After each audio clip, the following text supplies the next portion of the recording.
சிவகங்கை மாவட்ட கலை இலக்கிய பகுத்தறிவு பேரவையின் சார்பில் 13ஆம் நாளாக இன்றைய தினம் மாண்புமிகு கூட்டுறவுத்துறை அமைச்சர் கே.ஆர். பெரியகருப்பன் அவர்களின் அறிவுரைப்படி முன்னாள் அமைச்சர் அண்ணன் தென்னவன் அவர்கள் தலைமையில் காரைக்குடி நகர்மன்ற தலைவர் அண்ணன் செ. முத்துத்துரை, காரைக்குடி நகர தி.மு.க. செயலாளர், நகர்மன்ற துணைத் தலைவர் குணசேகரன் ஆகியோர் முன்னிலையில் நகர்மன்ற உறுப்பினர் திருமதி தனம் சிங்கமுத்து அவர்கள் நீர்மோர், சர்பத், திராட்சை பழங்களை இன்றைய தினம் வழங்கினர்.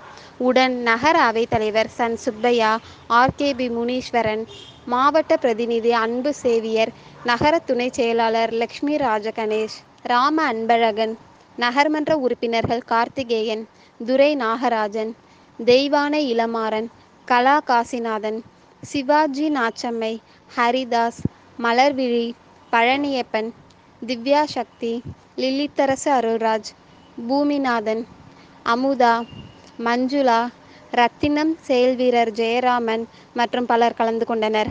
விழா ஏற்பாடுகளை கலை இலக்கிய பகுத்தறிவு பேரவை துணைத் தலைவர் காரை சுரேஷ் ஏற்பாடு செய்திருந்தார்.